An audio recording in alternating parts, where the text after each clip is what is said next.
My name is Robert McKay. I have never done a video whiskey review before. I've reviewed some in print at distiller.com and in a couple of whiskey groups on MeWe. You can find that at mewe.com, mewe.com. But I've never done one live, as it were. What I'm going to review today is, as it says on the label, Maker's Mark Kentucky Straight Bourbon Whiskey. They say it's handmade. Well, exactly what handmade means I can't tell you, but this is the stuff right here. I like their label, which they still print on a foot-operated, pedal-operated little machine, in which they have another little machine to cut. It's not this big industrial printing job. I don't know how well you can see the sides of the label, but they're nice. The shape of the bottle doesn't really do much for me. The wax is kind of garish, but I've tried Maker's Mark before. It's my favorite whiskey of all that I've tasted, and I thought for my first video review I would do Maker's Mark. Now this is a fifth, 750 milliliters, near as to a fifth of a gallon as makes no never mind, but I haven't opened this yet. I just got it the other day. What I'm going to be drinking out of is this 200 milliliter bottle, which, if you can see here, is just about all gone. I've drank out of this bottle more than once out of turn because I like this stuff so much. I'm going to be using the Glencairn glass. In Scotland it's Glencairn. Glencairn, I think, is more or less how a Scot would say it. I'm a Southern boy. I'm a Texan. Glencairn, just like Detroit in Tennessee. And I love this glass. To me, it's the prettiest glass there is. This little bulge here where you fill the whiskey in, which opens up the surface so the aromas can evaporate. Then up at the top it concentrates them for the nose, and then this base, which by itself would look kind of clunky, but added to the rest of the glass makes it pretty, and it's just perfect for holding. So Maker's Mark and Glencairn. Normally I don't drink whiskey in the daytime. I have one drink every night. Well, tonight I'll have one drink, but for the review I'm going to splash a little in the glass, not the amount I normally do. This is a twist cap. I don't know about the big bottle, but a twist cap. And I've found to avoid running down the outside, I turn the glass like so, and so it'll pour out of the bottle. I turn it kind of flat. Big deal, right? Just a little whiskey in the glass. Bottle back on, and I'll put these back in storage real quick.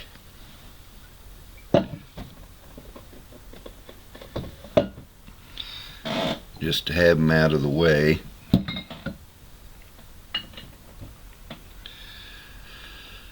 And you can see I didn't put a whole lot of whiskey in there. The point of whiskey for me isn't slamming it back. If all I wanted was the effect, I'd buy Everclear or vodka. You know, this grain spirit, neutral spirit that they've distilled so much it has no life and no character, nothing but alcohol in it. But I like whiskey. I like the taste of whiskey. I like the smell of whiskey. And for a review, which this isn't going to be nearly as detailed as the reviews I do online, and just out of habit I always swirl the whiskey around. And I don't know if you'll be able to see when I bring it up to the camera, but it forms this kind of film around where the whiskey swirled, and after a while, and I'm not going to take the time because they're so slow with Maker's Mark, but it'll start running down in what they call legs, and I like to just look at that. And I'm not in a good spot with light to really get a look at the whiskey, but it's a nice pretty amber color. You put rye in whiskey, and not only does it add spice, which is fine, although I prefer a wheated whiskey like this, but it also kind of adds a reddish color, or so it seems to me. This is what they call a wheated barley, or excuse me, a wheated bourbon. The mash bill is 70% corn, 16% wheat, and 14% malted barley. And by putting the wheat in there rather than rye, they get, instead of a spicy whiskey, they get a sweeter whiskey. Now, Richard Patterson, who's gotten famous, he's the master blender for White and Mackay over in Scotland. And Mackay, by the way, is my clan Mackay. Of course, in the States, it's gotten Americanized, and I'm McKay now. But he says when you're nosing the whiskey, getting the aroma of it, you do something like this. Hello. How are you? I'm fine, thank you very much. Well, it doesn't work that way for me. I found that my right nostril can only detect alcohol. That's all it can smell. So I've had to develop my own style, and so first I kind of just gently approach it. Oh, that's sweet. I like that. It's sweet. I have a sweet tooth. Smells like caramel. There's some vanilla in there. Maybe a hint of butterscotch. And I'm just bringing the glass up to my nose. I'm not putting my nose in there yet. But it's a really voluptuous, sensuous, attractive odor that I'm getting.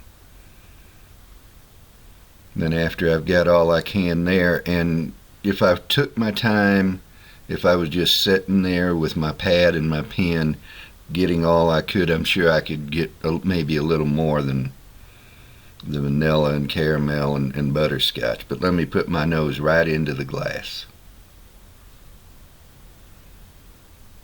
And now I get the alcohol. And the other notes that I mentioned are still there.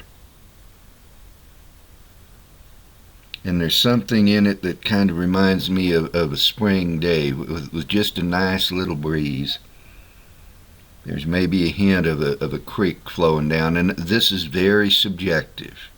You know, when I say caramel, vanilla, that is what I actually smell, but what it reminds me of is very subjective, and there are a lot of people who don't like Maker's Mark. I love it, and there are those of us who do. There are thousands of what they call Maker's Mark ambassadors. The company's not paying us anything, but just because we love this bourbon so much, we promote it. That's one of the reasons I'm doing this, is I love the whiskey and I'm an ambassador for it. But let's go to the first sip, and it's a sip. You're not slamming it, you're not chugging it, you sip. It's sipping whiskey.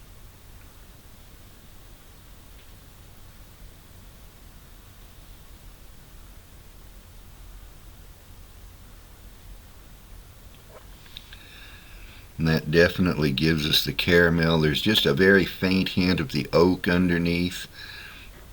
And while I like a little oak, I found I don't want it to overpower the rest of the whiskey.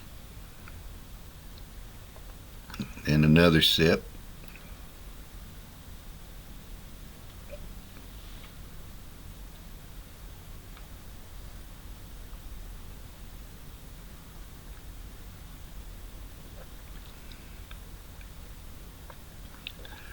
And you'll have noticed, I think, that I roll it around on my tongue.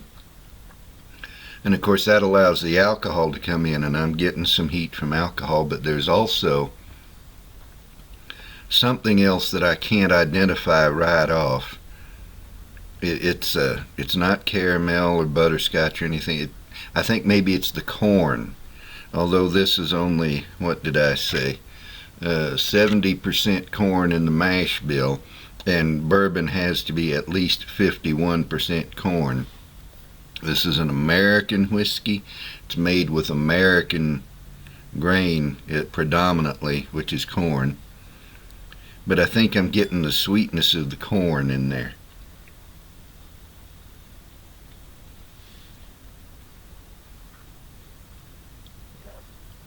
And every time I taste it, it's slightly different. It's, like I say, whiskey evaluation is very subjective. But the finish is really oaky, not overpoweringly so, but it's an emphatic oak. And it fades a little over time, but it lingers. And there's that sweetness again, that caramel in the finish. And people have used the word flat in things I've read and heard to describe this whiskey, this bourbon. I don't think it's flat. I grant it doesn't have that bite that rye gives to a whiskey. But if I want a high rye bourbon, I can go to Bullet Bourbon, which is good stuff. If I want a rye whiskey, I can go to Bullet Rye, which is my second favorite whiskey, so it's not that I don't like spice. But for bourbon and my overall whiskey liking, I want something that's approachable. I want something that has more than just a bite to it. And with Maker's Mark, you get that. This is really good whiskey. I'm not sure what smooth means in describing whiskey, but if I was ever to use it in talking about a whiskey, this would be it. And I'm sitting here talking to the camera. I'm not really focusing on the whiskey, so I'm missing things. This is not a real in-depth review, so I'm just going to finish up. And different countries have different words for it. I've been married to a Korean for 42 years, so tupsida.